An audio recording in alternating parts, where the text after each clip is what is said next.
싶은 교육 채널.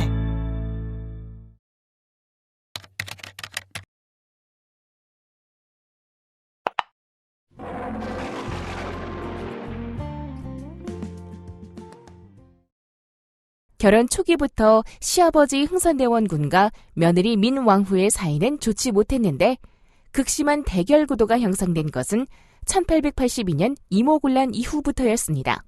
1873년 흥선대원군이 권좌에서 물러나고 고종이 직접 정치를 하며 조선의 대외 정책은 대원군의 뜻과는 달리 개방 정책으로 전환되었습니다. 그러면서 대원군의 의도와는 달리 민왕후의 친족들이 하나 둘 정계에 진출하며 전국 운영권이 점차 민씨들 손에 들어갔습니다. 그러니 당초 생각했던 것과 달리 돌아가는 현실에 내가 얼마나 분노했겠니? 그렇다고 며느리인 저를 어떻게 밀어내려고 고민하신 것은 너무하신 거 아니에요, 아버님? 드디어 기회가 찾아왔습니다. 개화 정책을 추진하는 과정에서 신식군대인 별기군이 만들어졌는데 민씨 정권은 이들만 우대하고 구식군대인 이영의 군사들을 차별대우했습니다. 아, 여기서 이영이 뭔지 잠시 설명을 드려야겠네요. 조선시대 군사제도는 오영 체제로 운영되었는데 별기군을 만들며 오영을 이영으로 축소 운영하면서 이 군대를 신식군대인 별기군에 대비하여 구식군대라 했답니다. 그래, 맞다. 그래서 이에 불만을 품은 이영의 군사들이 봉기를 일으켰던 것 아니냐. 그게 이모년의 구식군인들이 난을 일으켰다고 해서 이모군란이지. 그런데 황당한 것은 구식군인들이 자신들의 난동을 정당화시키기 위해 흥선대원군을 난의 중심으로 끌어들였고 대원군은 이 기회를 활용하여 며느리 민왕후를 국정 운영에서 배제하려는 노력을 하였습니다. 그래도 저를 제거하지 못하셨잖아요. 제가 생각보다 꾀가 많은 여장부라고요, 아버님. 그렇지. 네가 똑똑하고 명석하다는 것은 나도 익히 알고 있지. 결국 민왕후는 자기를 죽이려 한다는 것을 눈치채고 잽싸게 궁궐을 탈출하여 충주로 피난 가버렸습니다. 그러면서 청나라의 도움을 요청하여 청나라 군사 3,000명이 서울로 들어와 난을 평정했습니다. 전세는 곧바로 역전되었습니다. 청나라 군대의 호위 속에 민왕후가 다시 서울로 귀환하여 정권을 잡았으며 흥선대원군은 이모군란의 주동자로 몰려 청나라 땅으로 끌려가는 어처구니 없는 신세가 되고 말았습니다. 그래도 내가 우여곡절 끝에 조선 땅으로 다시 되돌아올 수 있었지. 이 사건 이후로 아버님과 제가 서로 건널 수 없는 다리가 되어 서로를 적대시했잖아요. 그러다가 결국은 명성황후는 일본 낭인들에게 황천의 객이 되고 말았습니다.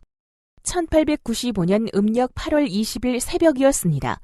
경복궁 안에 있는 건천궁의 옥호루에서 명성황후가 일본 깡패들의 칼에 의해 살해되었습니다.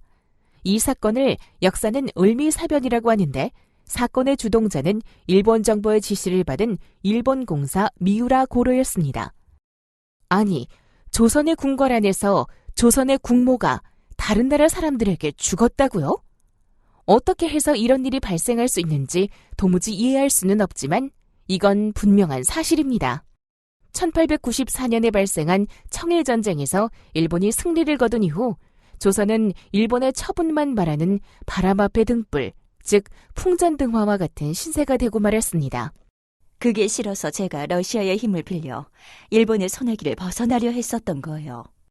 그러니까 다급해진 일본이 차제에 자기들을 멀리하려 하는 민왕후를 해하려고 작전을 짠 것 아니냐. 이름이 여우사냥이라 했었지. 제가 일본 사람들에게는 꾀가 많은 간사한 여우처럼 보였나 봐요. 어찌되었건 이 사건으로 민왕후는 세상을 하직해야 했습니다.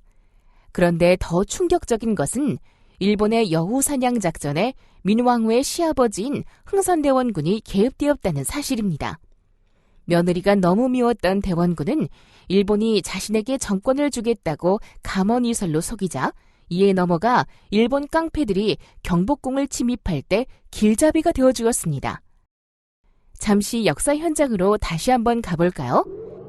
아, 나도 헷갈리는군. 민왕후, 명성황후? 그건 제가 설명을 할게요. 왕후는 왕의 부인을 말하고 황후는 황제의 부인을 말하는데요.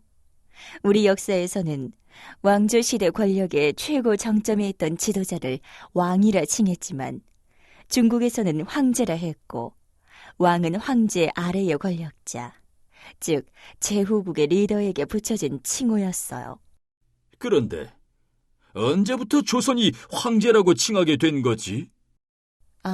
조선이 황제란 칭호를 사용한 것은 1897년부터 1910년까지로 국호를 대한제국으로 변경한 이후부터였고 고종의 부인에게 명성황후라는 이름이 부여된 것 또한 대한제국 시절이었어요. 아, 이러한 이유로 역사 현장에서는 명성황후가 죽기 전 상황에서는 민왕후로, 죽은 이후는 명성황후로 나누어 서술을 한 거구나. 사건 이후 대원군이 정권을 잡았을까요? 그렇게만 됐더라면 흥선대원군이 이끄는 조선은 어떻게 되었을지 여러분의 상상에 맡길게요. 그러나 대원군은 정권을 잡지 못했습니다. 대원군의 정치적 입지만 곤란하게 되고 만 거죠. 신변의 위험을 느꼈던 고종이 아들인 순종과 함께 일본의 눈을 피해 1896년 러시아 공사관으로 도망가 버리며 전국의 주도권은 러시아에 넘어갔고 흥선대원군은 끈떨어진 뒤움박 신세로 뒷전에 머물러야 했습니다. 영상 잘 보셨나요? 오픈교육 채널 라이브 아트. 좋아요와 구독 버튼 잊지 말고 눌러주세요.